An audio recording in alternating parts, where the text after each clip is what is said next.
지난주에 미리 말씀드렸던 것처럼 지난주에 이제 우상에 대해서 함께 나눴고요. 이번 주에는 우상 두 번째 시간을 함께 하고요. 다음 주에도 우상에 대해서 세 번째 시간을 갖도록 하겠습니다. 이번 주는 이제 12월 올해 마지막 달 첫 번째 날입니다. 올해 세우신 계획이 있으면 올해 그것이 이루어질 수 있도록 더 많이 기도하시고 노력하는 한 달이 되었으면 좋겠습니다. 오늘 주제 말씀은 창세기 11장 1절에서 4절 말씀입니다. 천천히 같이 한번 읽겠습니다. 온 땅의 언어가 하나요 말이 하나였더라. 이에 그들이 동방에서 옮기다가 신할 평지를 만나 거기 거류하며 서로 말하되 자 벽돌을 만들어 견고히 굽자 하고 이에 벽돌로 돌을 대신하며 역청으로 진흙을 대신하고 또 말하되 자 성읍과 탑을 건설하여 그 탑 꼭대기를 하늘에 닿게 하여 우리 이름을 내고 온 지면에 흩어짐을 면하자 하였더니. 함께 기도하시겠습니다. 하나님 아버지 감사합니다. 죄인인 저희를 구원하여 주시고 이 한 주간도 은혜로 인도하여 주시니 더욱 감사드립니다. 오늘 우상이라는 주제로 하나님의 말씀을 함께 상고합니다. 이 시간 처음부터 끝까지 함께 하셔서 저희의 뜻이 나타나지 않고 하나님의 거룩함만이 나타날 수 있도록 인도하여 주옵소서. 이 모든 말씀 우리를 사랑하시는 예수 그리스도 이름으로 감사하며 기도드렸습니다. 아멘. 이 창세기 11장 1절 말씀에서 이 말씀은 이제 우리가 흔히 바벨탑 사건이라고 하는 그 사건의 앞부분입니다. 이 사건을 통해서 하나님께서는 사람의 언어가 그 전까지는 하나였잖아요. 여기도 온 땅의 언어가 하나요 말이 하나였다라고 되어 있거든요. 당연히 하나였겠죠. 노아의 후손이니까 노아의 자손들이 각각 다른 말을 쓸 리가 없잖아요. 그런데 어떤 일로 인해서 이제 이 바벨탑 사건 이 일로 인해서 언어가 이렇게 분리됐다. 그리고 이때쯤 돼 가지고 민족이 분정, 언어에 의해서 민족들이 원래는 하나의 민족이었는데 한 사람의 자손이었을 뿐만 아니라 언어도 같았는데 언어에 따라서 사람들이 흩어져 살게 됐고, 그때 또 땅이 찢어짐으로 말미암아 사람들이 언어가 고착된 상태에서 이제 언어에 의한 민족이 고착화된 그런 것을 창세기 10장 후반부하고 창세기 11장에서 우리에게 알려주고 계시는 거예요. 그런데 이제 오늘은 이 사건을 통해서 우리가 우상을 한번 살펴보고자 하는 거예요. 이 사람들이 누구냐 하면은 바로 노아의 후손인 거예요. 노아 집안 빼놓고는 그 당시에 엄청나게 많은 사람들이 살았지만 다 죽은 거예요. 8사람, 8사람 빼고 다 죽었어요. 노아가 그 후에 자식을 낳았다는 기록이 없잖아요. 그러니까 셈, 함, 야벳 중에 자식들이 이 땅에 퍼진 거예요. 그러니까 홍수 때 방주에 자기 아버지, 할아버지가 탔었고 그 후손들이 이 땅에 퍼져나가기 시작한 거예요. 그리고 여기 이 그림을 먼저 잠깐 보시면은요. 여기 파란 거 요 분이 노아예요. 그리고 바벨탑 사건이 일어났다고 하는 시점이 대략 노아에서 1대, 2대, 3대, 4대, 5대 대략 5대 또는 6대쯤 여기 벨렉 또는 루 요쯤에 가서 이 사건이 일어난 거란 말이에요. 5대, 6대쯤에. 그러니까 그때는 보시면 노아도 살아 있었고 노아의 아들인 셈도 살아 있을 때예요. 그들이 하나님께 범죄함으로 말미암아 어마어마한 형벌을 받았잖아요.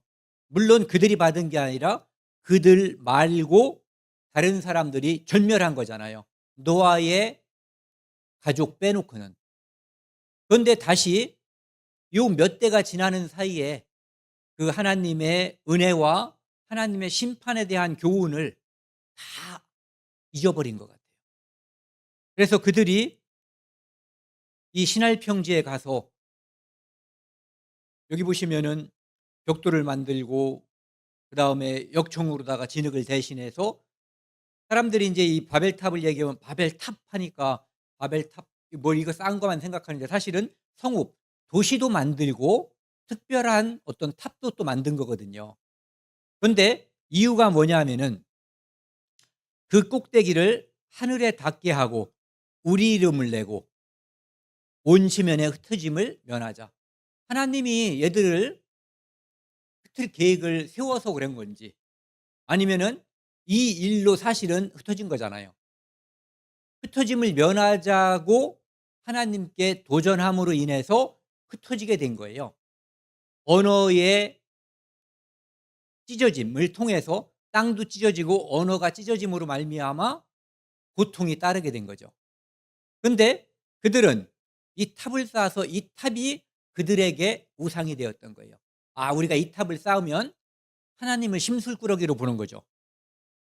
하나님이 우리를 흩으려고 할 때 또는 또 홍수를 보내서 우리를 죽이려고 할 때 우리는 하나님의 계획과 관계없이 그러니까 하나님이 하나님을 하나님으로 생각하지 않는 거죠. 그러니까 하나님을 도전하는 거예요. 이들에게 이 탑과 이 성읍은 그들에게 우상이에요. 우상은 사람이 손으로 만들잖아요. 그들은 이 탑을 이 성읍을 자기 손으로 만들었어요. 그리고 굉장히 멋지게 만들었을 거예요. 그러니까 자기들이 마치 감탄한 것처럼 탑 꼭대기를 하늘에 닿게 하자라고 요즘 이제 마천루라는 말을 쓰잖아요. 고층 빌딩을 마천루. 그러니까 그렇게 어느 정도 올라갔는지 우리가 짐작할 수 없지만 그런 느낌을 이 사람들도 받았던 거예요. 그리고 우리의 이름을 내자. 목적이 흩어짐을 면하고 이제 우리의 이름을 내자였던 거거든요. 그러니까 이 땅에서 지난주에도 말씀을 드렸던 것처럼 사람들이 우상이라고 하는 것은 자기 손으로 만든 거. 그것은 어떤 형상도 해당이 되지만 내 손으로 내 노력과 내 공로로 성취한 것들 이런 것들이 우상이 될 수 있어요. 열심히 공부해서 자수성가한 사람은 내 노력을 가장 우선으로 치는 거예요. 해서 안 되는 게 어디 있어? 해서 안 되는 게 어디가 있기는 어디가 있어요. 수도 없이 많죠. 그런데 마치 내가 뭔가를 조금 이루면 뭐 대단한 거 이룬 것도 아니에요. 왜? 대단한 거 이루면 자기 노력으로 하나님 나라에 갈 수 있는 그 정도를 이루어야지 내가 이걸 땅땅 두들기면서 내가 뭔가를 이루었다라고 말을 하는 거죠. 그런데 좀 부자가 됐다든지 좀 없는 집안에서 많이 배워서 다른 사람들이 우러르는 위치에 가면은 내가라는 말을 많이 쓰죠. 그 성취가 그 사람의 우상이 되고 다른 사람들에게 그것을 내세우는 거예요. 나를 본받으라고 말하지 않지만 은연중에 그 자랑 속에는 그게 들어있는 거거든요. 내가 했어. 너도 한번 해봐. 거기에는 그런 말이 포함되어 있는 거죠. 너는 어려울 거야. 나는 했지만. 이게 우상인 거예요. 아까 그 그림이요. 이렇게 하나님의 그 어마어마한 심판을 보신 분들이 두 눈 시퍼렇게 뜨고 살아있는 그 당시에 그런 일이 벌어진 거예요. 여기서 우리가 저를 포함해서 우리 모두 다 생각해야지 되는 게 자식 교육을 잘 시켜야지 되는 거예요. 자식 교육 중에서 가장 중요한 것이 학벌 좋게 하는 거 이런 거보다 하나님을 분명하게 알려주고 그들이 살면서 하나님을 섬기고 하나님을 알고 믿고 다른 사람에게 전파하는 게 그 사람의 삶의 목적이 되게끔 알려줘야지 되는 거예요. 그렇지 않으면 그가 대통령이 되게 교육을 시켰던 재벌이 되게끔 자수성가했던 그 교육은 실패한 거예요. 여기 보시면 노아도 셈도 결국은 자식 교육이 실패했다라고 우리가 볼 수밖에 없는 거예요. 몇 대 흘러가는 동안에 그들은 하나님을 밀어버렸어요. 또 그 이스라엘 민족이 이제 이집트에서 종살이할 때 그곳에서도 우상을 섬겼잖아요. 그곳은 우상이 아주 쫙 깔려 있는 곳이었단 말이에요. 말이 돼요? 파리도 우상이고.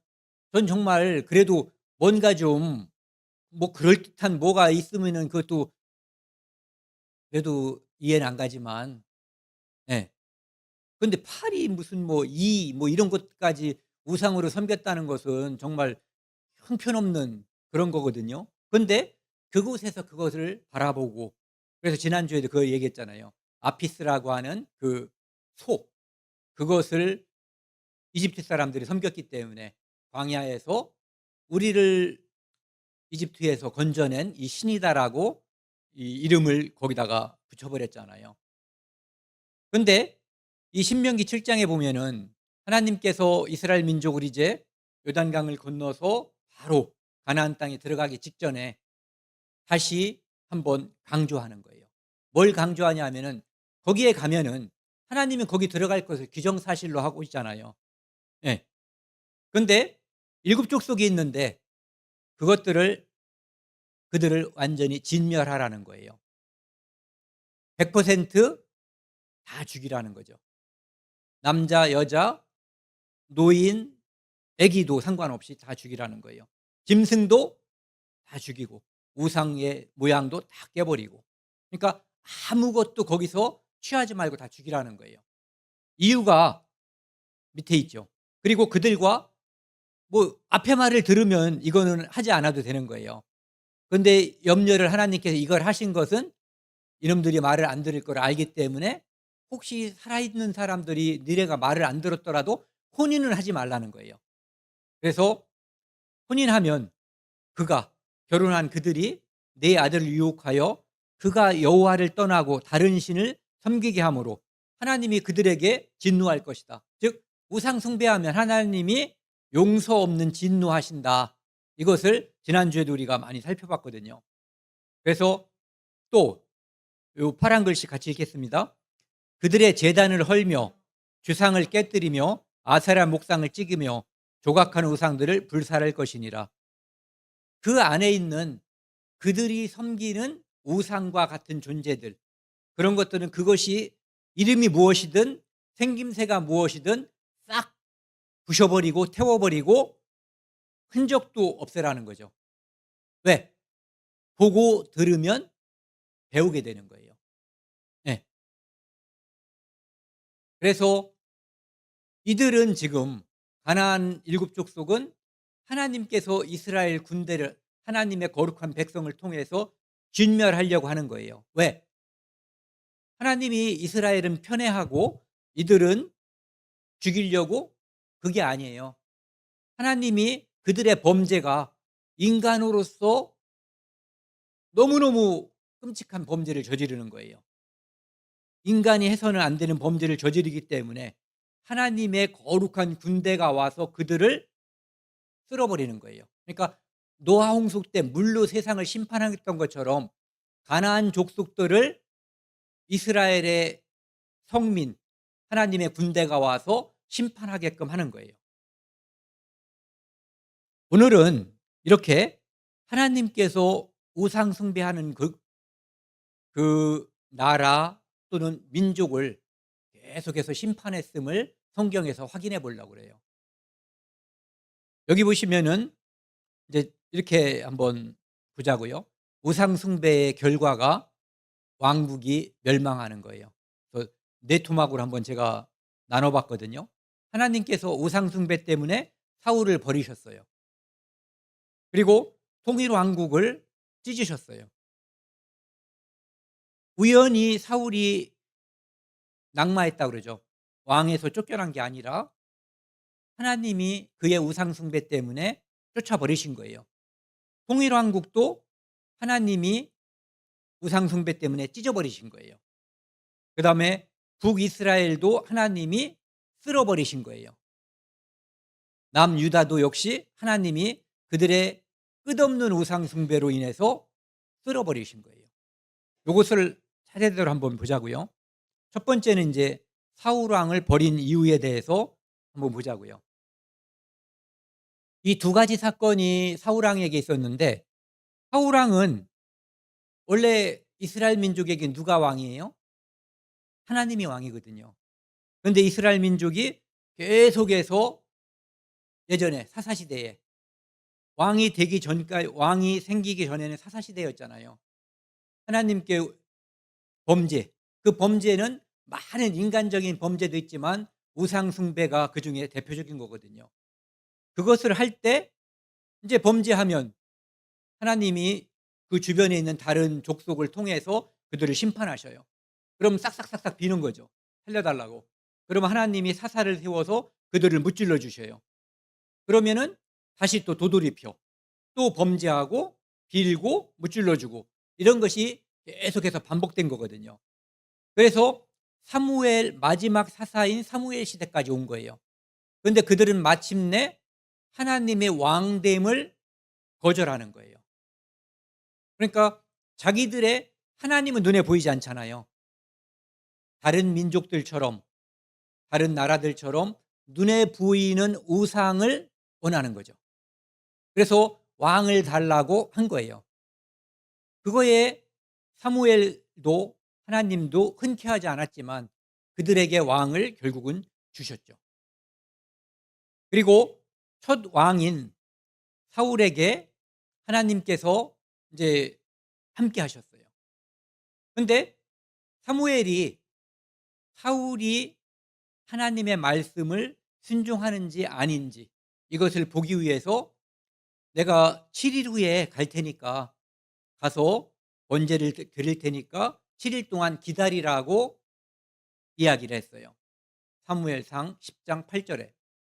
그런데 적군은 지금 쳐들어오고 있고, 이 사람들은, 자기 밑에 있는 군사들은 무서워서 흩어지려고 하고 있고, 그러니까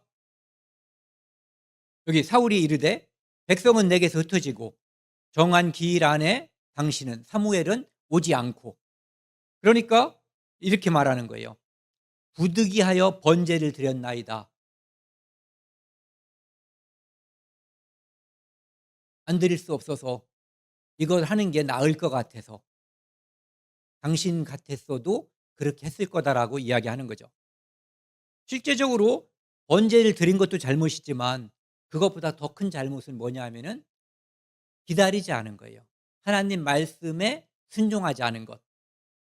그래서 여기 보시면은 사무엘이 사울에게 뭐라고 말하냐면 왕이 망령되이 행했다라는 말을 해요. 망령되이 행했다는 것은 늙어서 정신 나간 행동을 했다는 얘기예요. 또는 신성모독. 왜? 하나님 말씀을 하나님 말씀으로 받아들이지가 않은 거예요. 왕의 하나님 여호와께서 왕에게 내리신 명령을 지키지 아니하였도다. 이게 가장 중요한 핵심인 거예요. 그래서 여기 말씀 보시면은 여호와께서 이스라엘 위에 왕의 나라를 영원히 세우셨을 것이오늘. 잘 말씀에 순종했다면 사울 왕조가 쭉 이어졌을 거라는 것을 이야기하는 거예요. 그리고 그 다음에 이제 아멜렉하고 싸울 때 아멜렉을 진멸하라고 하나님께서 말씀하신 거죠. 진멸. 아까 어디를 진멸하라고 했어요? 가나안 7 족속을 진멸하라고 한 거예요.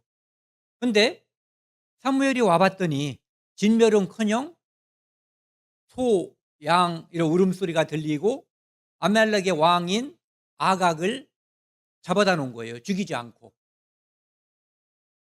그리고 그 불순종으로 말미암아 하나님이 사무엘을 왕 삼았음을 후회하고, 사무엘이 너무너무 가슴 아파할 그때에 이 사울은 무슨 짓을 했냐 하면은 비석을 세우고 사람들 앞에 이제 전리품을 다 가져가서 자기 백성들에게 자기 위세를 과시하려고, 그리고 아각이라고 하는 적군의 왕을 딱 보여주고 이 대단한 왕을 내가 잡았다라고 하는 것을 보여주고 거기서 인제 처단함으로써 박수를 자기가 받으려고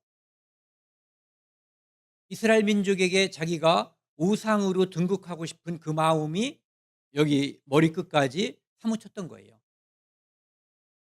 그러니까 사무엘이 와 가지고 얘기하는 거죠. 이 번제와 다른 제사를 그의 목소리 청종하는 것 같이 좋아하시겠나이까? 번제물 때문에 하나님께 좋은 걸 드리려고 남겨 놨다고 당신은 지금 변명하는데 순종이 제사보다 낫다 이거예요. 하나님께 뭘 드리는 그 행동보다 이 마음속에 하나님 말씀을 순종하는 게 지금 몇 번째 말을 안 들은 거예요? 두 번째죠. 처음에 기다리라고 했는데 기다리지 않고 번제를 드렸고 요번에는 진멸하라고 했는데 아각도 살려놓고 좋은 소와 양을 남겨둔 거예요. 명분은 그럴듯하죠. 하나님께 제사 드리려고. 23절 같이 읽겠습니다. 이는 거역하는 것은 점치는 죄와 같고 완고한 것은 사신 우상에게 절하는 죄와 같음이라. 왕이 여호와의 말씀을 부렸으므로 여호와께서도 왕을 버려 왕이 되지 못하게 하셨나이다. 거역하는 것, 하나님 말씀을 연이어서 거역하는 것은 점치는 것, 그 운명을 하나님께서 좌우하는데 네 운명을 점쟁이한테 맡기는 거와 똑같다는 얘기예요. 그러면서 완고한 것은 하나님의 말씀을 의도적으로 고집스럽게 듣지 않는 게 완고한 거거든요. 그것은 사신, 우상에게 절하는 것과 같다. 그러니까 사울이 하나님으로부터 결정적으로 쫓겨나는 것이 바로 하나님 말씀을 거역한 그것. 그런데 그것을 우상 숭배와 똑같이 바라보는 거예요. 그래서 이 빨간 글씨는 여호와께서도 왕을 버려 왕이 되지 못하게 하셨나이다. 그래서 사울이 쫓겨나는 결정적인 이유는 순종하지 않음, 즉 우상 숭배에 있다라고 하는 것을 성경에서 말씀하고 있어요. 두 번째는 통일 왕국이 이제 찢어지는 것도 우상 숭배에 있다는 거죠. 여기 보시면은 사울이 쫓겨나서 다윗이 왕이 됐어요. 다윗의 아들, 그러니까 여기는 족보가 연결이 됐죠. 다윗은 심각한 범죄를 했지만 하나님이 용서해 주셨어요. 그가 돌이키고 하나님께 회개했기 때문에. 그런데 그의 아들 솔로몬이 처음에는 꽤 괜찮은, 아니 매우 훌륭한 그런 사람이었는데 신도로서도 하나님의 백성으로서도 괜찮은 사람이었는데 이 사람 때문에 여기 밑에 보시면은 유다, 이스라엘 나라가 양쪽으로 찢어졌죠. 마치 지금 우리나라처럼 남과 북으로 우리나라가 이렇게 찢어져 있는 것처럼 북쪽에는 이스라엘, 남쪽에는 유다로 찢어진 거예요. 왜? 솔로몬 때문에. 솔로몬의 우상 숭배로 인해서 국가가 찢어진 거예요. 민족도 물론 나뉘어졌죠. 솔로몬이 바로의 딸과 결혼을 했어요. 그런데 그것만 하고 끝낸 게 아니라 수많은 여자들과 결혼을 했어요. 그런데 하나님이 일찍이 뭐라고 말씀하셨냐면 아까 그 말씀이에요. 신명기 7장에 나와 있는 통혼하지 말라는 거. 그러면 통혼하면 반드시 너희의 마음을 돌려 그들의 신을 따르게 될 거라고 하나님이 경고를 하신 거예요. 그럼에도 불구하고 솔로몬이 그들 복수의 이방 여자들을 사랑했다고 되어 있어요. 여기서 사랑이 죄냐 이렇게 말하는 사람들이 있죠. 그런데 다른 남자의 아내와 또는 다른 여자의 남편과 사랑하면 그거 죄인 거예요. 지금 이 솔로몬은 그 자체가 죄가 아니라 하나님이 금하셨죠. 여러 여자를 취하지 말라고. 그럼에도 1000명의 여자가 솔로몬에게 있었고 그리고 그의 여인들의 왕의 마음을 돌아서게 했대요. 어디서? 하나님께 가 있는 마음을 고개를 확 돌려 가지고 우상 섬기게 해 버린 거예요. 하나님은 미리 아시고 걔들하고 통혼하지 말라고, 그들과 결혼하지 말라고 얘기하신 거죠. 그의 여인들이 그의 마음을 돌려 다른 신들을 따르게 하였으므로, 그러니까 일일이 지금 벌어지게 된 거예요. 뭐 아수다로 따르고 밀곰도 따르고, 6 절을 보시면은요. 솔로몬이 여호와의 눈앞에서 악을 행했다고 돼 있어요. 아버지 다윗하고는 다른 길을 갔다는 거예요. 7절 같이 읽겠습니다. 모압에 가증한 그모스를 위하여 예루살렘 산 앞산에 산당을 지었고, 또 암몬 자손에 가증한 몰록을 위하여 그와 같이 하였더라. 그모스나 몰록은 인신제사까지도 드리는 우상이에요. 그 짓을 그가 솔로몬이 했다는 거예요. 그러니까 우리가 "나는 괜찮은 사람이야. 나는 믿음이 좋아."라고 하는 것은 "선 줄 알면 넘어질까 조심하라"는 말씀이 그냥 있는 게 아니에요. 다윗도 넘어졌고, 천재 중에 천재로 만들었던 아담도 넘어졌고, 솔로몬도 넘어졌어요. 교만하면 넘어지는 거예요. 그래서 솔로몬이 인제 당연히 하나님 여호와를 떠나게 되고, 하나님께서는 옛날에 미리 말씀하셨잖아요. "다른 신을 따르지 말라." 하셨는데 말을 듣지 않은 거예요. 그래서 결과가 뭐냐면은 빨간 글씨 같이 읽겠습니다. "내가 반드시 이 나라를 내게서 빼앗아 내 신하에게 주리라." 그런데 다윗, 그의 아버지인 다윗을 생각해서 통째로 주진 않고 찢어서 10 지파는 북이스라엘로, 2개 지파만 유다에 남게 한 거죠. 그러니까 결국은 솔로몬의 우상 숭배로 인해서 나라가 찢어지게 된 거예요. 그러니까 우상 숭배라고 하는 것이 얼마나 큰 결과를 맺게 되는가를 알 수가 있죠. 그러니까 하나님을 하나님으로, 그분을 창조주로, 그분을 내 삶에 있어서 어제도 오늘도 내일도 내 삶을 주관하는 나의 구세주로, 나의 창조주로 생각을 하면 이런 일은 벌어지지 않는 거예요. 자기 자신의 어떤 쾌락이나 탐욕 때문에 엉뚱한 일이 벌어진 거죠. 문제는 왕이기 때문에 왕에게 속한 그의 백성들이 같은 운명을 맞게 됐다는 거죠. 이것을 한번 생각해 보자고요. 우리는 지금 왕은 아니에요. 그렇죠? 그런데 만약에 저희 집에 저만 구원을 받았는데 제가 하나님과 관계없는 삶을 살게 돼서 하나님으로 향했던 이 마음이 이렇게 돌아버리면 우리 집으로 가야 될 복음의 축복, 이것이 멈춰지거나 늦어질 수 있는 거예요. 마치 옛날에 지도자인 왕을 통해서 그 백성들이 축복받을 수도 있고 저주받을 수도 있던 그 길이 지금도 우리를 통해서 똑같이 이루어질 수 있다라는 것을 생각해 볼 수 있는 거죠. 이제 다음에는요.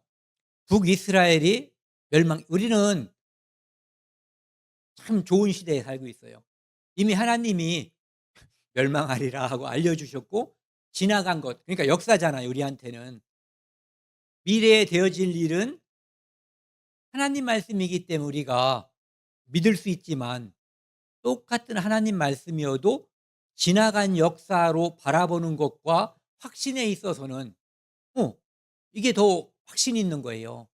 우리는 사울이 쫓겨났고 통일 왕국이 찢어졌고 이제 북이스라엘이 멸망한 것도 알고 있고 남유다도 멸망한 것을 알고 있는데, 그 원인이 다, 많은 원인 중에 가장 큰 원인은 우상 숭배였다라고 하는 것을 성경에서 발견하는 거예요.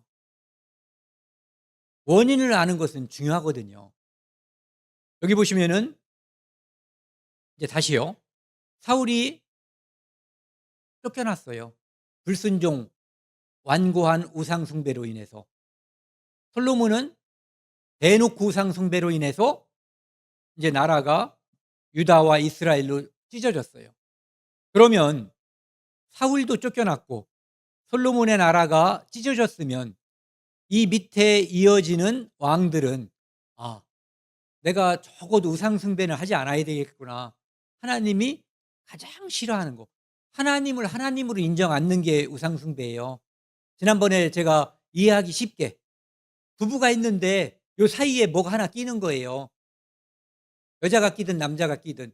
여자 입장에서는 남자가 끼면 안 되는 거고 남자 입장에서는 여자가 끼면 안 되는 거예요. 하나님과 사람 사이에 여기에 다른 존재가 끼는 것, 이게 우상 숭배란 말이에요. 근데 여기 보시면은 미리 한번 얘기를 하고 넘어가자고요.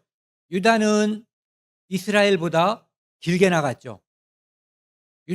이스라엘은 주님이 오시기 전에 722년에 망했어요. 아수르에 의해서. 그때가 왕이 누구였냐면 이때는 유다에서는 히스기야라고 하는 왕 때 망한 거예요. 그리고 이 유다라고 하는 왕은, 이 나라는 쭉 이어지다가 주님이 오시기 전 586년, 사실은 600년대에 들어서면서, 아니 600년, 그렇죠, 600년대에 들어서면서 사실은 뭐 망한 거나 마찬가지였어요. 주권이 없는 상태에서 너 왕해 그러면은 왕 되고, 너 왕하지 마 하면은 다른 애가 왕하고, 이렇게 됐었던 거거든요. 그러니까 어쨌든 요만큼 더 이어졌는데 여기는 왕이 19명이었고 여기는 왕이 20명이었어요. 그런데 차이는 왕의 숫자로는 한 명 차이인데 이 길이로 따져 보면은, 그 국가가 존속한 기간으로 따져 보면은 여기가 월등히 길죠. 그것은 이쪽에 죄의 기간이 더 길었다는 얘기예요. 이쪽은 하나님께서, 왕들이 하나님께 반역했기 때문에, 많은 우상 숭배를 했기 때문에. 전에도 말씀드렸지만 이스라엘 왕들은 하나님께 순종하고 바람직한 왕이 몇 명 있었다고요? 전무. 단 한 명도 없었어요. 초대왕 여로보암은 자기가 왜 왕 됐는지 뻔히 알거든요. 그런데도, 그냥 이해해 주세요, 이놈부터 시작해서 끝까지 다 우상 숭배한 거예요. 네. 망하기로 결심한 것처럼 고속열차를 타고 막혀있는 절벽으로 향하든지, 막혀있는 벽으로, 또는 낭떠러지기로 향하는 열차에 탄 것처럼 달려갔어요. 하나님이 인내심이 크고 오래 참으시고, 하지만 결국은 그들을 망하게 하셨죠. 우연히 망한 게 아니라 이렇게 되면 망할 거라고 하나님이 분명히 말씀하셨고, 그 일을 한 번 했다고 망한 게 아니에요. 지속해서 수많은 왕들이 이어서 바톤 터치하듯이 이어서 했기 때문에 하나님이 참을 수가 없어서 멸망시켜 버리신 거예요. 여기 보시면은 북이스라엘의 역대 왕을 보세요. 첫 번째 왕이 여로보암이에요. 하나님이 장군이었는데 솔로몬의 우상 숭배 때문에 이 여로보암을 왕시켜 준 거예요. 그러니까 북쪽 이스라엘의 첫 번째 왕이 여로보암이에요. 이 사람부터, 아까 제가 놈자를 썼지만 이 왕으로부터 이어진 19명의 왕이, 여기가 보면은 통치를 어떻게 평가하냐면은 전원 다, 거기서도 글씨 잘 보이세요? 예. 전원 다 악행이에요. 그중에 이 아합이라든지 이런 사람은, 아까 한 번 썼으니까, 이런 사람은 극악무도한 그런 사람들이 왕이었던 거예요. 한 명도 하나님의 앞에 선한 왕이 없었어요. 그리고 이 색깔이 다르잖아요. 요 색깔, 요 색깔, 요 색깔, 요 색깔. 이것은 요 사람들이 아들로 왕은 아들이나 그 핏줄로 어쨌든 동생이어도 핏줄로 이어지는 거잖아요. 그런데 여기는 핏줄이 끊기고 다른 왕이 이어받아서 왕조가 바뀌었다라고 말하는 거예요. 그러니까 이스라엘이라고 하는 이름은 남아 있는데 왕조가 핏줄이 바뀌었기 때문에 한 핏줄, 두 핏줄, 세 핏줄, 네 핏줄로 바뀌어 버린 거예요. 이유가 뭐냐면은 극악무도하고 악을 행했기 때문에 하나님이 치워버리고 또 다른 애를, 그런데 그 아이도 역시 극악무도한 악행을 하나님 앞에 했던 거예요.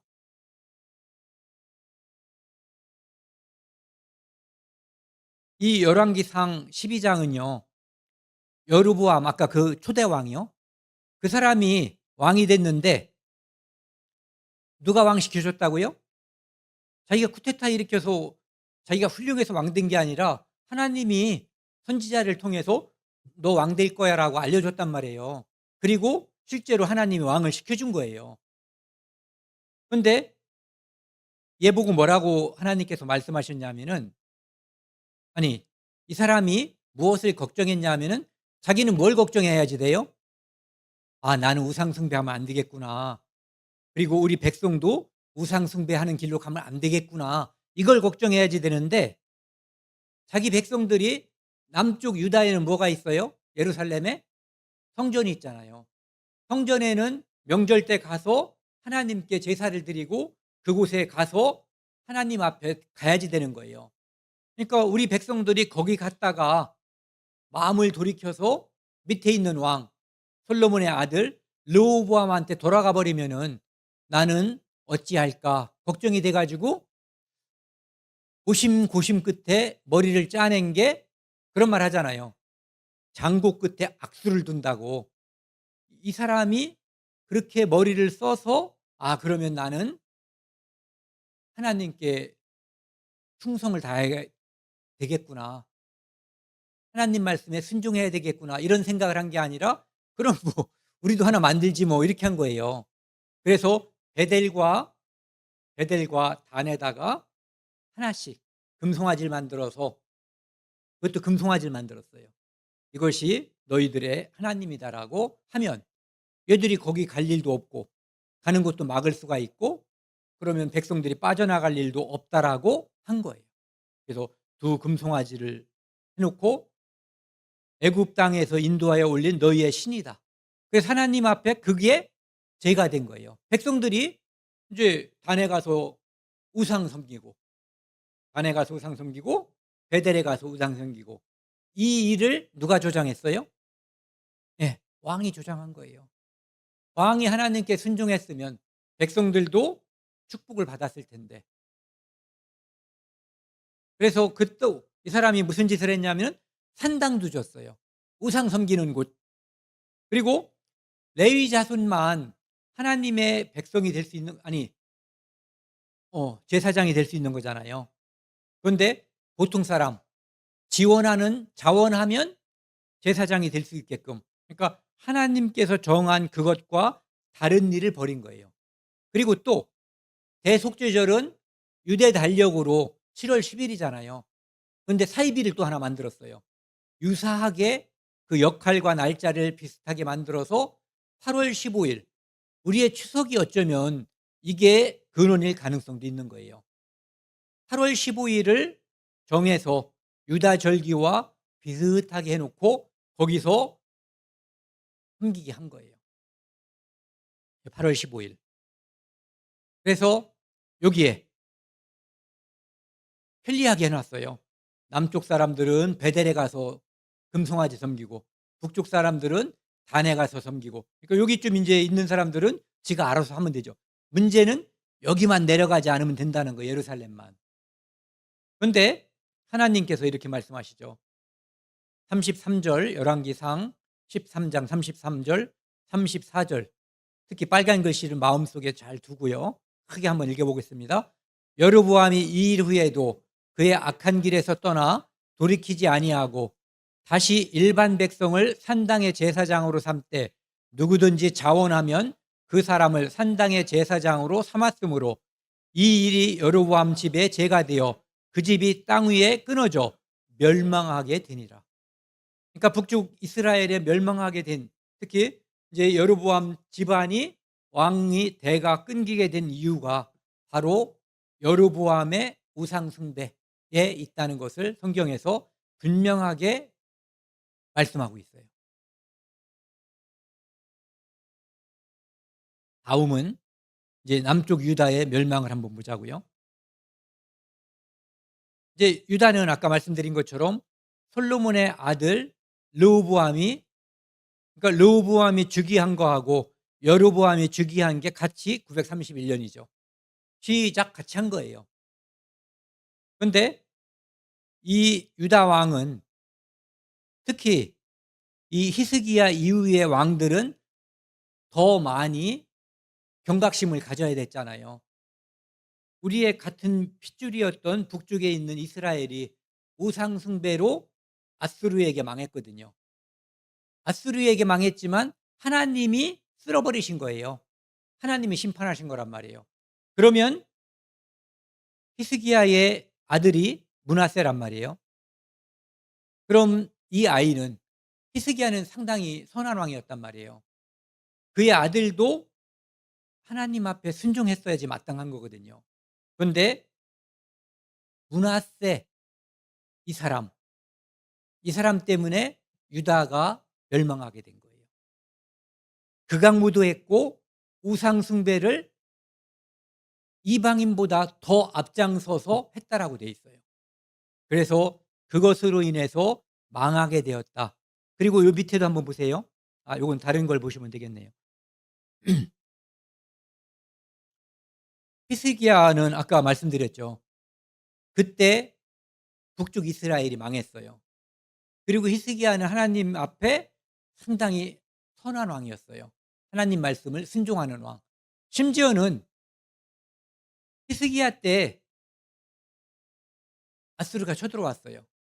그래서 사네립이라고 하는 왕과 랍사게라고 하는 장군이 와 가지고 하나님의 이름을 모독하면서, 요즘으로 말하면 그냥 스피커 큰 성능 좋은 걸 가지고 막 떠들어 제낀 거예요.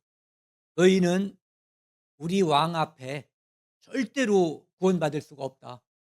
우리의 왕 사네립이 너희의 왕보다 훨씬 강하고 너희의 신 여호와보다 우리를 섬기는 신이 훨씬 강하다." 그러면서 군사력이 워낙 강대하니까 백성들도 쫄았고 히스기야도 상당히 위축됐어요. 그런데 히스기야가 이사야 선지자의 방문을 받고 완전히 하나님께 지금 상황을 아뢰인 거예요. 기도한 거죠. 이사야와 더불어 하늘을 향하여 부르짖어 기도했어요. 왕의 역할이 이만큼 중요한 거거든요. 그러니까 왕이 우상 숭배하는 자냐, 왕이 하나님을 섬기는 자인가에 따라서 그 나라의 운명, 민족의 운명도 좌우되는 거예요. 우리나라가 지금 찌그러드는 이유가 그냥 그런 건 아닐 거예요. 보세요.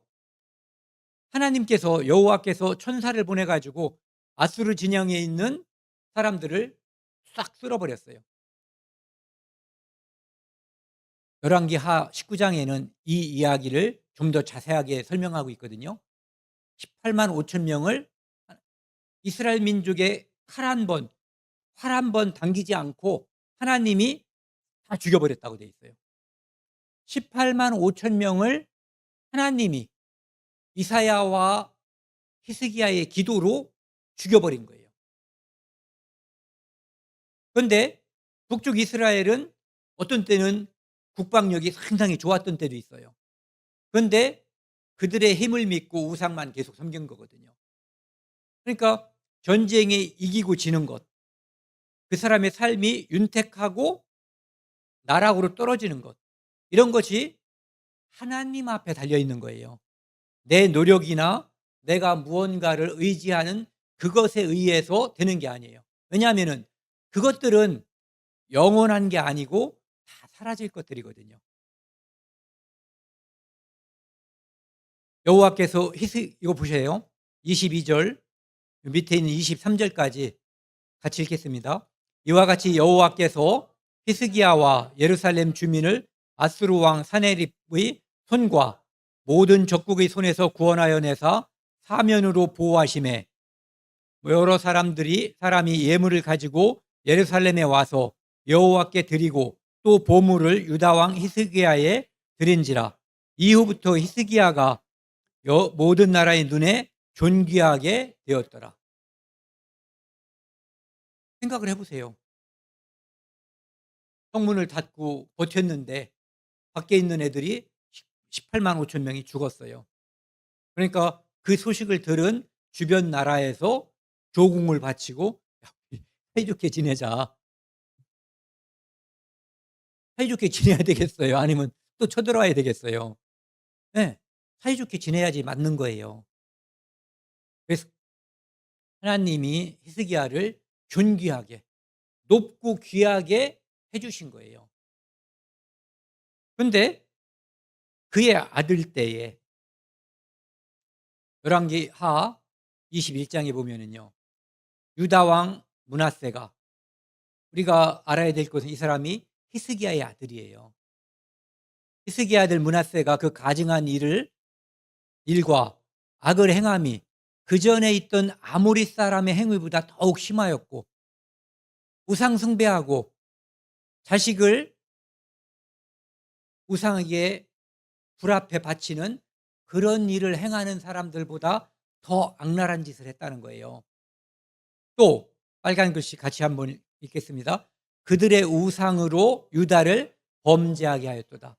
우상으로 자기만 뿐만 아니라 그 백성들도 범죄하게 한 거예요.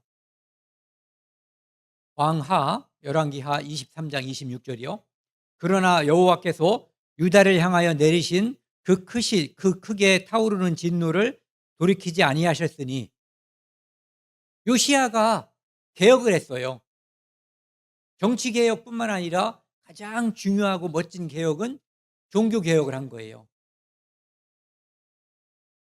유월절도 되살리고 성전도 그 안에 있었던 우상도 다 치워버리고 엄청나게 하나님께서 기뻐하시는 일을 요시야 왕이 했어요.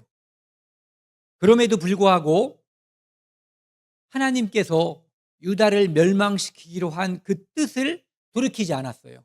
이유가 뭐냐면은 므낫세의 우상 숭배 때문에, 므낫세의 악행 때문에 하나님은 이미 결정을 하신 거예요.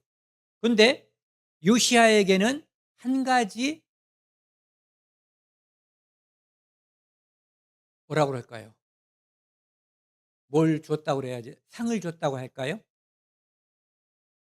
요시야의 눈에서 그 유다가 망하는 것은 보지 않게 해주신 거예요.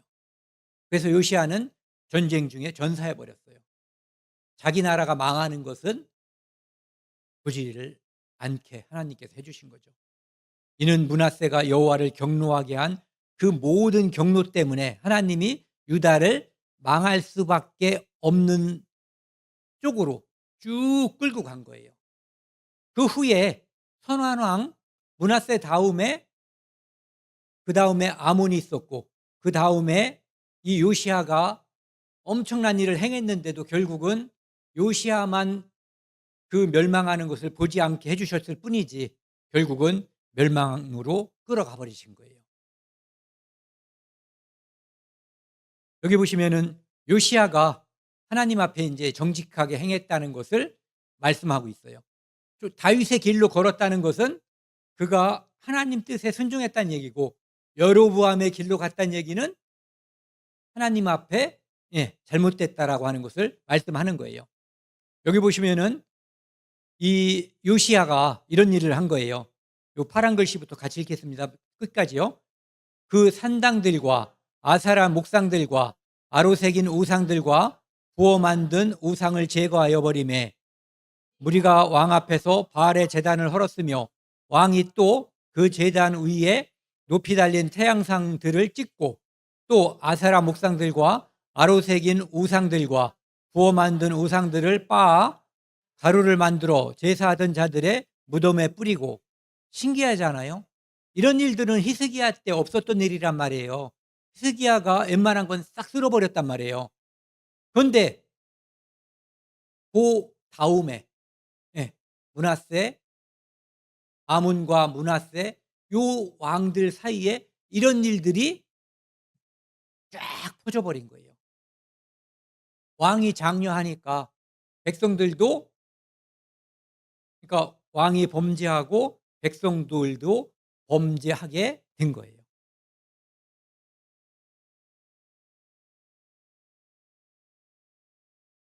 이 일이 무슨 일이요? 요시야가 아무리 했지만 결국은 하나님이 그 뜻을 돌이키지 않은 것, 그것이 이는 므낫세의 지은 모든 죄 때문이며 또 그가 무지한 자의 피를 흘려, 그러니까 우상 숭배뿐만 아니라 악독한 짓들도 많이 한 거예요. 그의 피가 예루살렘에 가득하게 하였습니다. 같이 읽겠습니다. 여호와께서 사하시기를 즐겨하지 아니하신지라. 그래서 요시아의 종교 개혁이 있었지만 하나님께서 결정하신 거예요. 이것은 도저히 묵과할 수 없다라고. 여기 보시면은 히스기야의 아들이 므낫세란 말이에요. 그래서 히스기야 때 그런 것들을 다 쓸어 버렸는데 므낫세하고 아몬이 또 어마어마하게 만들어 놓고 그것을 요시야가 또 아까 다 쓸어 버린 거예요. 전무후무한 일을 요시야가 했다고 되어 있거든요. 그런데 그 후에 보세요. 요시야 선행, 요시야의 아들과 손자들은 악, 악, 악, 악. 그래서 유다는 그래도 가끔 선한 왕들이 섞여 있고 이렇게 있거든요. 그래서 유다는 그래도 좀 더 오래 이어졌던 거예요.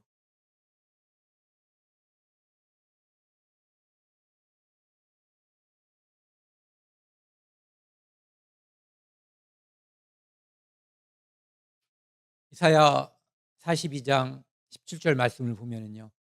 오늘 요거 결론의 말씀입니다. 같이 한번 읽겠습니다. 조각한 우상을 의지하지 부어 만든 우상을 향하여 너희는 우리의 신이라 하는 자는 물리침을 받아 크게 수치를 당하리라. 사울도, 솔로몬도, 그다음에 유다에 있는 왕들도, 이스라엘의 왕들도 결국은 우상 숭배로 인해서 그 나라와 민족이 어마어마한 불행을 당하게 된 거거든요. 우리는 적어도 특히 그리스도인들은 이런 우상을, 사람의 손으로 만든 어떤 형상을 만들어 놓고 그것을 섬기는 일은 하지 않아요. 하지만 지난주에도 말씀드린 것처럼 크리스찬을 상대로 조사를 해 보니까 99%가 우상 숭배를 하고 있었다는 얘기가 통계로 나와 있어요. 내 우상은 무엇인지 우리는 서로 몰라요. 말하지 않으면 모르고. 하지만 나는 알거든요. 나는 무엇을 우상으로 섬기고 있는지, 그리고 그것을 제거해야지 되는지, 어떻게 제거해야지 되는지, 그리고 우리 가족이 섬기는 우상은 무엇인지, 그것을 어떻게 제거해야지 되는지, 이것에 대해서 생각해 보는 시간을 가져야지 돼요. 그리고 그것을 제거하는 것이 하나님 앞에 칭찬받는, 하나님 앞에 올바로 설 수 있는 기회가 되는 거예요. 조각한 우상은 우리가 만들지 않지만 내가 이 손으로 이룬 업적이 있을 수가 있어요. 내가 뭐를 했더니 이게 성공했어. 그러니까 나는 이것을 계속 해야지. 이것이 다 나쁜 게 아니에요. 그것이 우상화될 때 내 삶을 하나님보다 이것이 더 좌우할 때 문제가 되는 거예요. 내가 근면 성실해서 우리 가족을 부양하고 이렇게 사는 것은 당연한 거죠. 그런데 가만히 생각해 보니까 하나님이 나를 도와줘서 내가 잘 사는 게 아니라 '내가 성실해서 내가 잘 사는 거야.'라고 생각한다면 그 성실함도 우상인 거예요. 예. 그래서 조각한 우상을 의지하며 부어 만든 우상을 향하여 "너희는 우리의 신이라 하는 자는 우리한테는 없지만 우리 마음속에 내가 섬기고 있는 신." 특히 그리스도인들이 가장 많이 섬기는 신이 만몬신이라고 하는 돈이라고 그래요. 두 번째가 자식. 예. 그래서 돈을 내버리라는 얘기도 아니고 자식을 내치라는 얘기도 아니에요. 둘 다 매우 소중한 거거든요. 그것이 나를 지켜줄 것이고 하나님보다 내가 사는데 더 앞에 세우지 말라는 얘기를 하는 거예요. 왜냐하면 그럴 때 하나님은 돈의 축복과 자식의 축복도 주실 수 있는 분이거든요. 우리 자신에게 뿐만 아니라. 그런데 하나님 앞에 그것이 앞서 버리면 그것은 이렇게 물리침을 받아 크게 수치를 당하는 일이 우리 그리스도인들에게도 있을 수가 있는 거거든요. 그래서 오늘은 우리 마음속의 우상을 한번 생각해 보고 그것을 예 어떻게 물리칠 수 있는지 방법까지도 생각해 보는 그런 시간이 됐으면 좋겠습니다. 마치고 함께 기도하시겠습니다. 하나님 아버지 감사합니다. 우리의 우상이 무엇인지 하나님 말고 내 운명을 결정할 수 있다고 생각하는 것이 나에게 또 있는지 돌아보는 시간이 되었으면 좋겠습니다. 오직 하나님만 의지하고 하나님으로 기쁨을 삼고 하나님을 소망으로 삼는 저희가 되고 싶습니다. 지켜주시고 인도하여 주옵소서. 멀리 다른 나라에 가 있는 이강필 형제님 그리고 이만용 형제님 주님께서 지켜주시고 그 가족들도 지켜주시고 특별히 다음 달에 다음 주에 있는 다음 주네요. 하나님의 말씀을 전하는 찬빛 복음 잔치에 천국 잔치에 하나님께서 함께 해 주셔서 우리 사랑하는 부모님들이 다 구원을 받고 천국에 대한 소망을 가지고 함께 살 수 있도록 도와주십시오. 이 모든 말씀 우리를 죄악에서 영원히 구원해 주신 예수 그리스도 이름으로 감사하며 기도드렸습니다. 아멘.